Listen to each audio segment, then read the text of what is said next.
Assalamualaikum warahmatullahi wabarakatuh. Perkenalkan, saya Mila Yusri Ananda dengan NIM 24042121. Di sini saya akan mempresentasikan makalah saya dengan judul Evaluasi Kualitas Pelayanan Publik melalui Transportasi Massal, Studi Kasus Efektivitas Koridor Trans Padang dalam meningkatkan mobilitas masyarakat.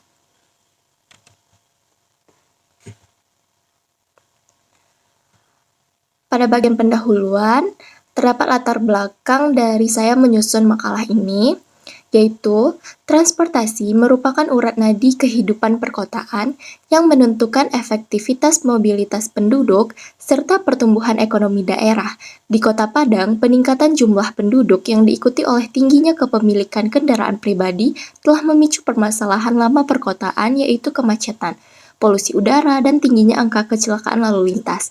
Berdasarkan data dari Badan Pusat Statistik Kota Padang, pertumbuhan kendaraan bermotor terus meningkat setiap tahunnya, sementara kapasitas jalan cenderung tetap. Sebagai respon terhadap tantangan ini, pemerintah Kota Padang melalui Dinas Perhubungan meluncurkan layanan bus Trans Padang. Inisiatif ini merupakan bagian dari reformasi birokrasi dalam pelayanan publik yang bertujuan menyediakan transportasi massal yang aman, nyaman, dan terjangkau. Bagi masyarakat, terutama mahasiswa dan mahasiswi Universitas Negeri Padang yang berlokasi di jalur utama Koridor 1, kehadiran Trans Padang diharapkan menjadi solusi utama mobilitas harian. Namun, seiring berjalannya waktu, pelayanan Trans Padang masih mendapatkan berbagai tanggapan. Isu mengenai waktu tunggu, kondisi halte, hingga integrasi dengan transportasi lain masih menjadi bahan evaluasi. Oleh karena itu, penting untuk melakukan kajian ilmiah mengenai sejauh mana kualitas pelayanan ini mampu menjawab kebutuhan mobilitas masyarakat sekitar secara efektif. Berdasarkan latar belakang tersebut, maka dapat dirumuskan masalah yang pertama, bagaimana kualitas pelayanan Trans Padang jika ditinjau dari dimensi service quality. Yang kedua, apa saja hambatan yang memengaruhi efektivitas mobilitas pengguna Trans Padang di Kota Padang. Yang ketiga, bagaimana strategi yang dapat diambil pemerintah untuk meningkatkan minat masyarakat beralih ke transportasi massal. Untuk memecahkan masalah yang ada pada rumusan masalah tersebut, maka saya menggunakan metodologi penelitian dalam menyusun makalah ini, yaitu menggunakan metode deskriptif kualitatif. Data-data dikumpulkan melalui studi pustaka terhadap jurnal-jurnal penelitian terdahulu, dokumen resmi pemerintah Kota Padang, serta observasi lapangan di sepanjang jalur Koridor 1 Pasaraya Lubuk Buaya. Analisis dilakukan dengan membandingkan standar pelayanan minimal atau SPM transportasi dengan fakta di lapangan. Lalu kita masuk ke pembahasan yang ada di makalah ini. Makalah ini membahas 3 poin. Yang pertama, analisis kualitas pelayanan Trans Padang. Kualitas pelayanan Trans Padang ini dapat dianalisis melalui 3 aspek. Yang pertama, bukti fisik atau tangibles.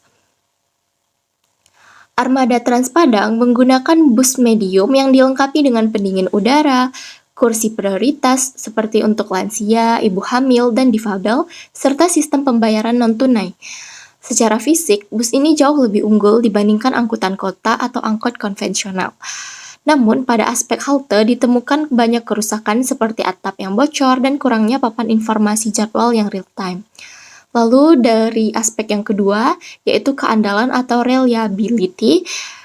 Keandalan bus Trans Padang ini dapat diukur dari ketepatan waktu bus tiba di halte.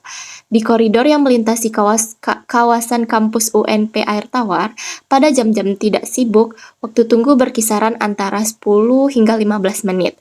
Namun pada jam berangkat kerja seperti dari jam 7 hingga 8 WIB dan pulang kerja dari jam 16.00 sampai 17.30 WIB, keandalan ini menurun drastis. Bus seringkali penuh sehingga tidak bisa mengangkut penumpang di halte tersebut, sehingga memaksa penumpang untuk menunggu armada bus selanjutnya. Lalu yang ketiga ada daya tanggap dan jaminan atau responsiveness dan assurance. Pramudi dan petugas di Trans Padang umumnya telah mengikuti pelatihan standar operasional prosedur, jaminan keamanan lebih tinggi karena adanya kamera pengawas atau CCTV di dalam bus dan perilaku pengemudi yang lebih teratur dibanding dengan sopir angkot yang sering kebut-kebutan. Lalu pada pembahasan ini, poin kedua yaitu hambatan dalam mewujudkan efektivitas mobilitas. Yang pertama, ketiadaan jalur khusus. Berbeda dengan Transjakarta, Trans Padang berbagi jalur dengan kendaraan lainnya. Hal ini membuat bus terjebak kemacetan yang sama dengan mobil pribadi atau motor pribadi, sehingga keunggulan efisiensi waktu menjadi hilang.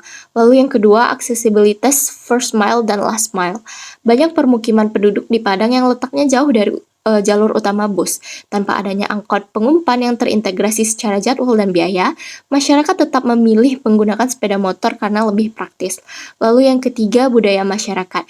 Masih kuatnya ketergantungan pada kendaraan pribadi sebagai simbol status sosial menghambat peralihan dari moda transportasi individu menjadi ke moda transportasi massal. Lalu poin ketiga yang dibahas dalam makalah ini yaitu strategi penguatan pelayanan ke depannya untuk Trans Padang. Trans Padang dapat menerapkan beberapa strategi penguatan pelayanan, di antaranya yang pertama integrasi multimoda. Menghubungkan titik-titik pemberhentian Trans Padang dengan stasiun kereta api dan terminal secara lebih intim melalui manajemen satu tiket. Lalu yang kedua, digitalisasi informasi. Pengembangan aplikasi mobile yang akurat untuk melacak posisi bus secara real time sehingga calon penumpang dapat mengatur waktu keberangkatan dengan lebih baik. Lalu yang ketiga, perluasan koridor. Trans Padang dapat memastikan seluruh wilayah penyangga Kota Padang terkoneksi untuk mengurangi arus kendaraan masuk ke pusat kota. Dari pembahasan tersebut, dapat ditarik kesimpulan bahwa Trans Padang merupakan langkah progresif pemerintah Kota Padang dalam mereformasi pelayanan publik di sekitar sektor transportasi. Dari sisi kenyamanan dan keamanan, Trans Padang telah memenuhi ekspektasi masyarakat. Namun, dari sisi efisiensi, waktu, dan aksesibilitas, masih terdapat celah yang perlu diperbaiki, terutama terkait ketepatan waktu di jam-jam sibuk dan ketersediaan fasilitas halte yang layak. Sekian presentasi dari saya akhiri dengan wassalamualaikum warahmatullahi wabarakatuh.